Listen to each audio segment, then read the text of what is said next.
What's up, everybody, and welcome back to Fireside Giants. I'm your host, Anthony Rivardo, joined by my co-host, Alex Wilson. And the New York Giants could be making some big changes on offense this upcoming season. Brian Daboll not only changing his demeanor, scaling it back, not screaming at his coaches and his players as often, but maybe taking on more responsibility as the head coach and calling plays for the offense this upcoming season. Brian Daboll said that it's something he hasn't decided on just yet, but is definitely considering taking over the play calling duties from Mike Kafka. So we want to discuss in this episode how that would change things for the New York Giants, what it would mean for Mike Kafka, for Brian Daboll, and what this team could look like if Brian Daboll were to start calling plays, and also talk about some of the quotes that he had about his own demeanor, mentioned that he does think he needs to tone it down. John Mara also said that he needs to tone it down. Brian Daboll needs to be a little bit more level-headed. So we want to talk about pretty much just Brian Daboll in this episode and what this upcoming 2024 season is going to look like for him, because it's a crucial one. I don't think he's on the hot seat right now,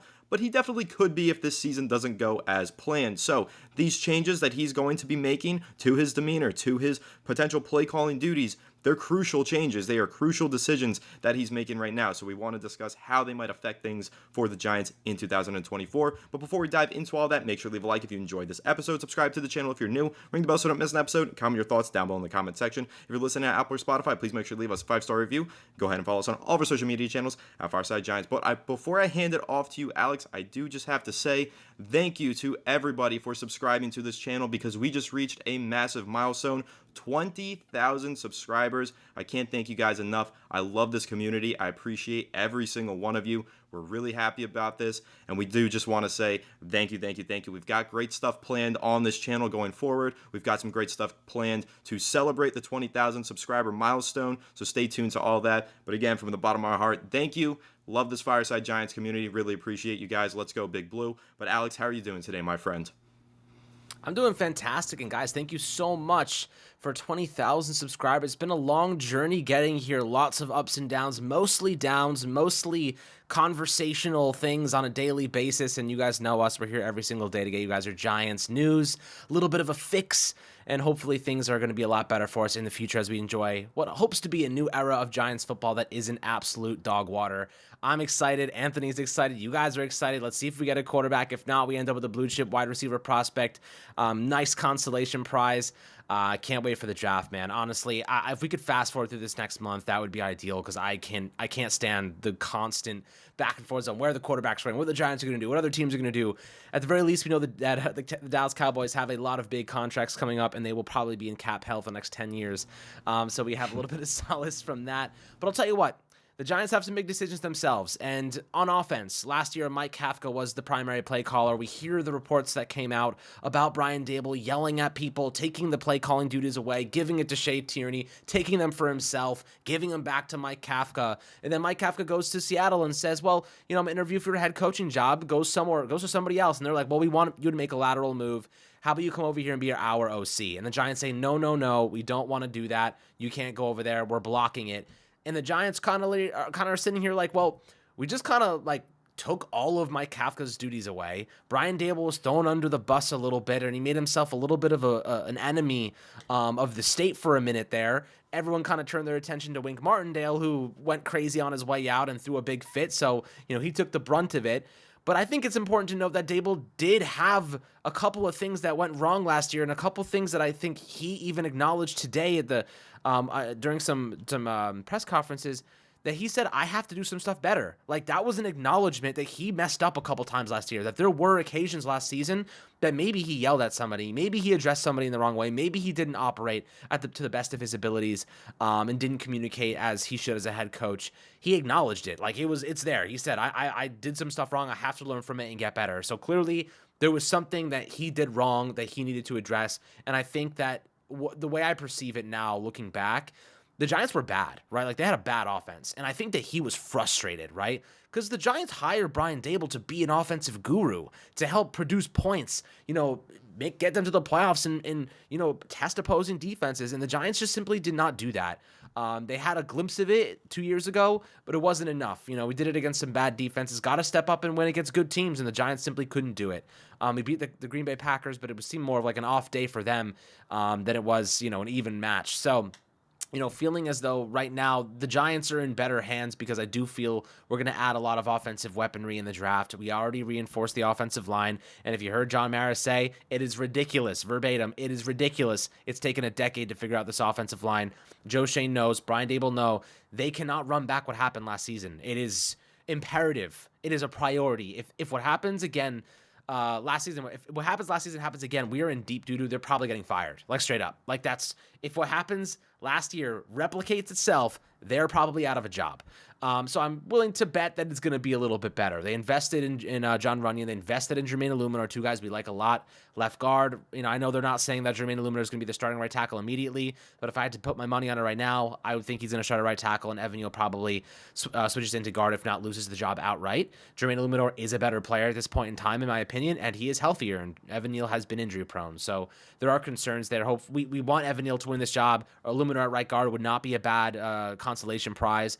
But I do like the idea of Daboll taking over play calling. He said today that 20 head coaches in the NFL call plays on either defense or offense, and he wants to be another one of those guys potentially. I think he will take play calling, especially, and Anthony, I'm going to throw this in there. I think that the Giants will give him, or not the Giants, but he will take over play calling if they draft a quarterback. Why? Because I think that this is probably Mike Kafka's last year with the Giants anyway. And I think that they probably want Brian Daboll to be synchronized with that quarterback, calling plays in his helmet, in his ear, talking to him, building that relationship. I think if they draft another quarterback, he probably will end up calling plays. It's possible he does it anyway, but I think even more so probable if they do draft a quarterback, because I think they want Brian Daboll, in lockstep with that young player, mainly because we hired him to develop a quarterback. We hired him to make sure that we had that position figured out long term. And I think it's time to give him the keys. It's time to say, let's go get your guy and give you the freaking keys and let you drive the car. Let you call the plays. Let you take over the development of this young player. Daniel Jones came with a lot of baggage. It wasn't his. Joe Judge and Pat Shurmur, there's so many coaches that had an influence on Daniel Jones. It's time you give Brian Daboll his guy to mold and become the player that we need to lead this franchise into the future. And I think calling plays is exactly where that needs to go if the Giants do go down that route. What are your thoughts about that? I imagine you're probably in a similar boat, thinking that Brian Daboll, it's time to hand him the keys in that regard. Yeah, whether it has to do with a rookie quarterback or not, I just think that Brian Daboll should be calling plays. I think that there's a lot of responsibility that falls on the shoulders of a head coach. And yes, you might argue that Brian Daboll's clock management, situational awareness wasn't always the best last season. And you might say, okay, why would you want to give him more responsibility and more duties to handle on the sideline every Sunday? And I would just say that the offense just didn't feel like it had an identity last year. And it felt like maybe there were dueling minds there in the offensive rooms where maybe Mike Kafka wanted to do one thing, Brian Daboll wanted to do another. I don't know if that's necessarily true, but if you read a lot of the reports and if you buy into some of the rumors and the speculation, it does sound like there was a dueling identity in that offense because the Giants never found one last year. Did they want to be a run-first offense that just hands the ball off to Saquon Barkley and lets him be their bell cow? Did they want to throw the ball? I mean, I'll think about the Week 1 game versus the Dallas Cowboys. That first drive, they run all the way down the field,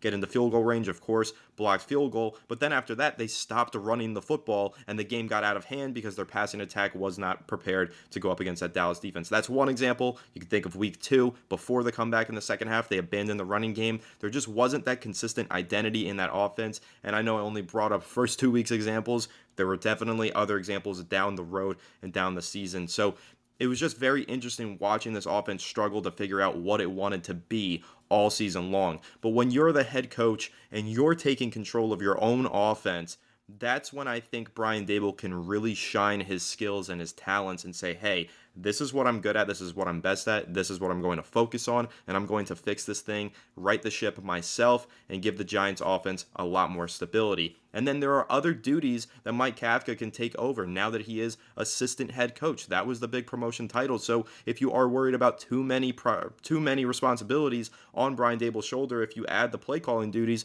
maybe he gives up some of those other duties. Maybe Mike Kafka, part of his new responsibilities as assistant head coach, he's the guy who reminds Brian Daboll, like, hey, use that challenge flag, or hey, call that timeout. That's totally possible as well. They can restructure this whole thing and just make it Brian Daboll's offense once again, because has it been Brian Daboll's offense since he's been here? I'm not entirely sure. Like, we always refer to this thing as this is Daboll's offense. Imagine getting a young quarterback in Daboll's offense. These are things that we say, but have we seen Daboll's offense just yet? Because in my opinion, this offense has looked a lot different from the one that we saw during his time with the Buffalo Bills. There's a lot less deep shots, a lot less explosive plays being generated, and it's a lot more conservative. Now, of course, that has a lot to do with personnel and different players on the football field, on both sides of the ball even, but for the Giants, the identity has just always been lacking with this offense for me over the last 2 years, even in 2022 when Daniel Jones had his career year and Saquon Barkley was playing at a really high level.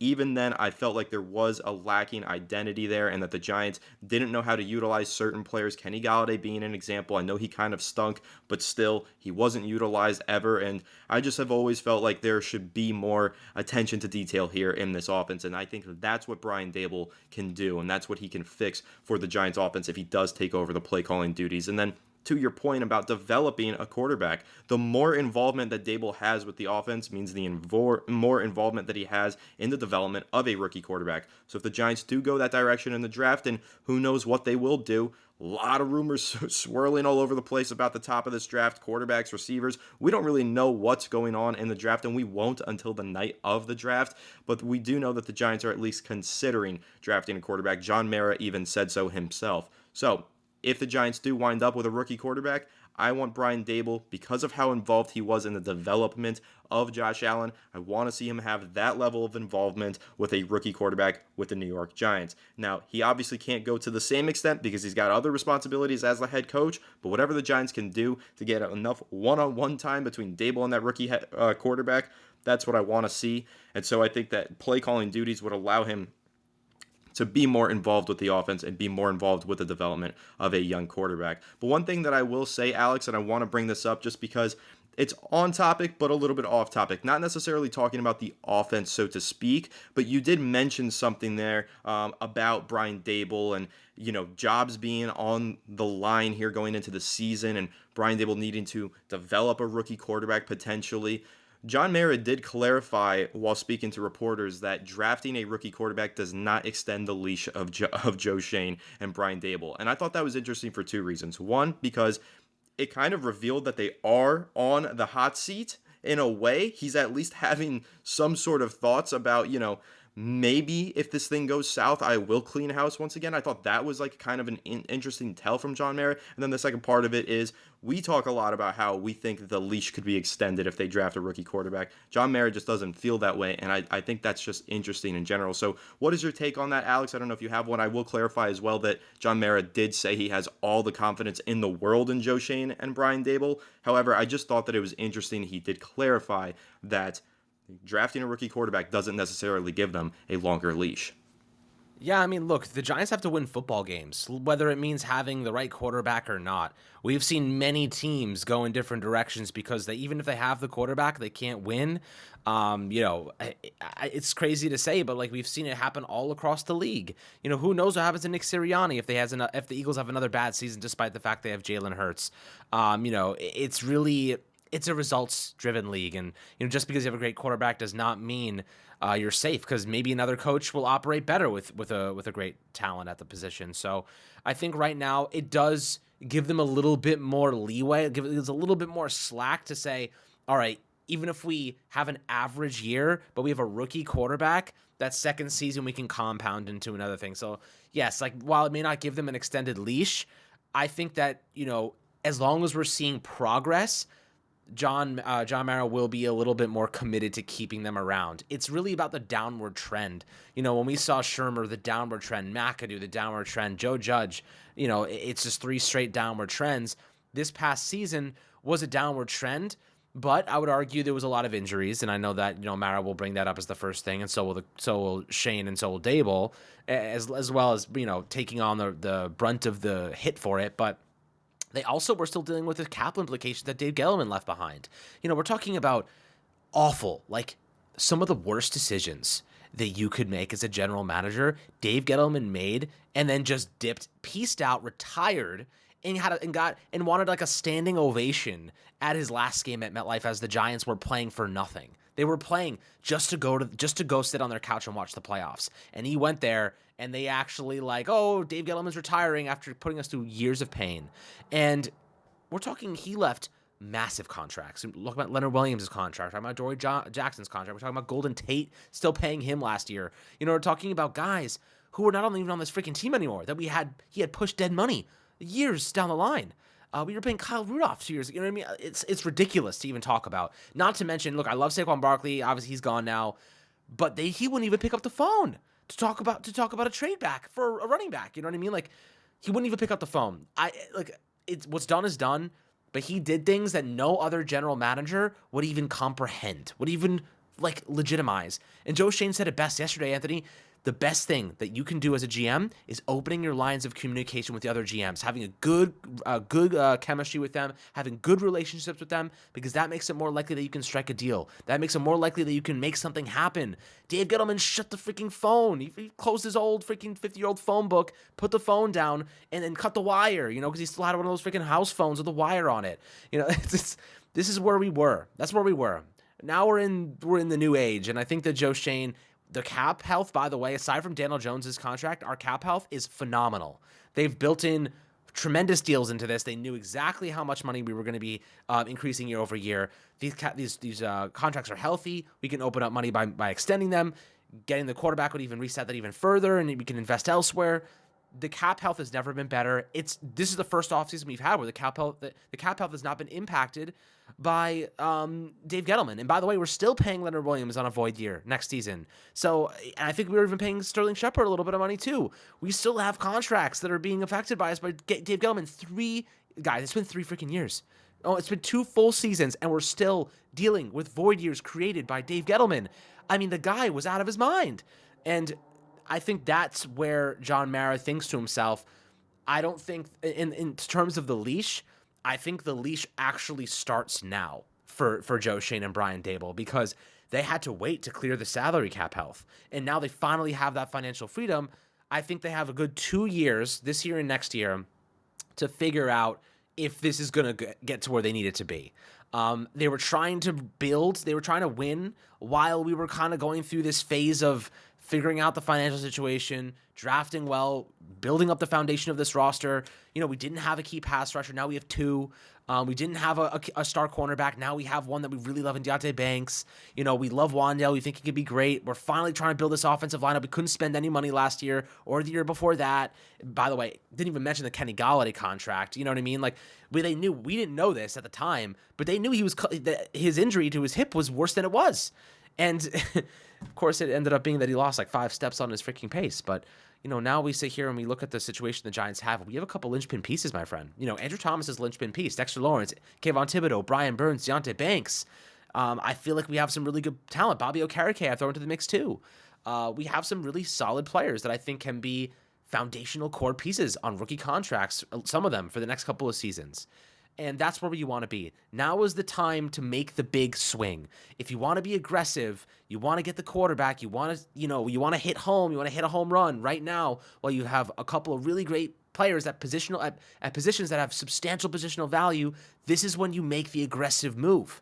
That's my personal opinion. I think if the opportunity arises for the right player that they like, and I know the comments are going to be like, we're not taking J.J. McCarthy. We hate J.J. McCarthy. I'm not talking about J.J. McCarthy. I'm talking about if the player they love is there, they should be aggressive to get him, because we have the key pieces in place. The star defensive lineman, the star edge rusher. We have a guy in Kayvon Thibodeau who could be that good. The star linebacker, the hopefully star cornerback, the star left tackle. We have a second-year center that I really like in John Michael Schmitz.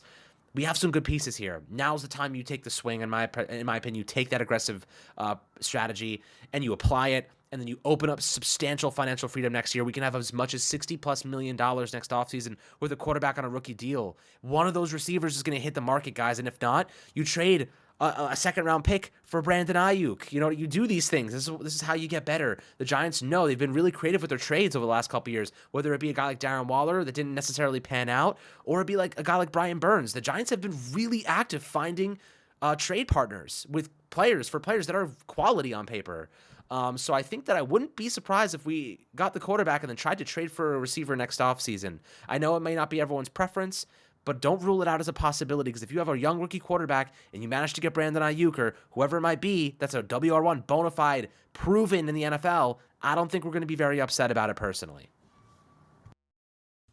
I won't be upset about it. I would love to see the Giants take a swing at the quarterback position, but we'll just have to see what happens on draft night and how the board falls. And I made this argument, I think, about a month ago, where maybe I would trade up for certain guys, maybe I wouldn't. It really depends on draft night, what the asking price is, what the value, and who's available. That's just what we're going to have to wait and see. And that's what I think we won't know until the night of the draft, because we're hearing this player is going at 1, this guy might go at 2, no wait, this guy's going at 2, oh, this guy's going at 3, oh no, never mind, this guy's going at 3. We don't know, but we're still a month away, and once we get to that point and it is draft night, then we will start to see that board take shape, and the New York Giants will decide whether or not they want to trade up, whether they want to stick and pick. And I keep saying this on this channel, and I'm going to keep saying it.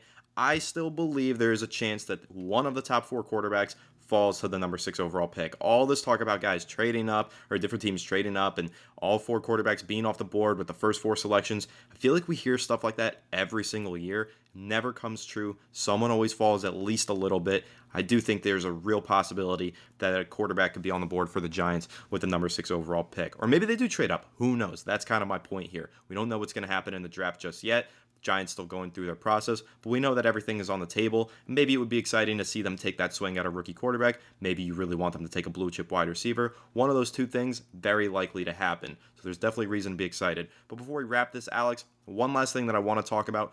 Back to the Brian Daboll conversation. Now I want to talk about his demeanor on the sidelines, his behaviors, his antics, so to speak. The way that he conducted himself at times was, in the eyes of many, unacceptable. There were tantrums that he was throwing. He was throwing tablets down near players' feet. He was screaming at coaches. The reports were saying that he was meddling in meetings and chewing guys out and taking personal shots and attacks at certain coaches during meetings and even on the sideline. Joe Shane had to listen in.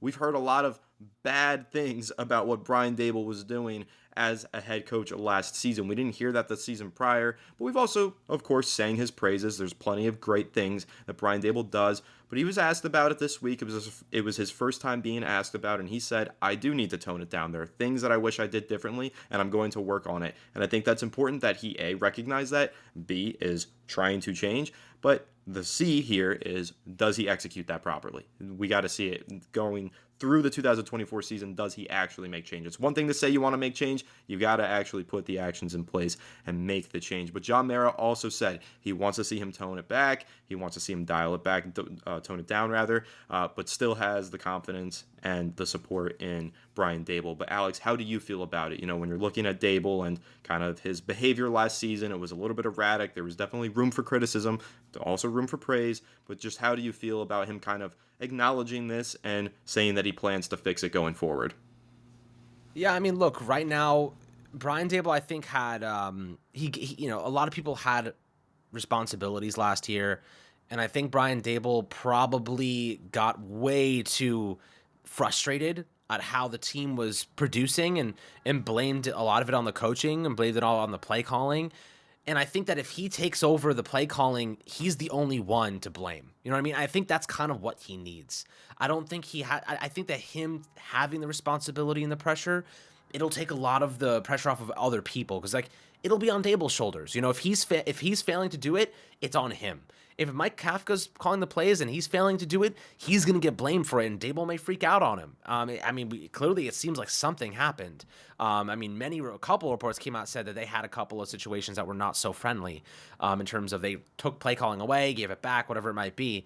So, you know, the antics on the sidelines, and Daboll's a hothead. I mean, we've seen him. When he gets mad, he gets freaking mad. I mean, the guy looks like a cherry. So, like, I kind of feel like taking that pressure and putting it on him, he can only get angry at himself. You know, he's got to be better in terms of controlling that anger, because it's going to rub coaches the wrong way, and players are going to see it, and players are going to get frustrated and annoyed that their coach is yelling at them and cursing them out and you know, yelling at the other coaches, and like that's not how you build a winning team. And I know a lot of people are like, well, Tom Coughlin did that. Well, yeah, Tom Coughlin did that. He reined it in, and they won a Super Bowl the next season. So like that's kind of where I would point to and say, like, look, I get tough love, and I can support tough love, but there's a difference between being a dick and being tough. You know what I mean? And Daboll kind of walked that line last year, and people didn't really like it.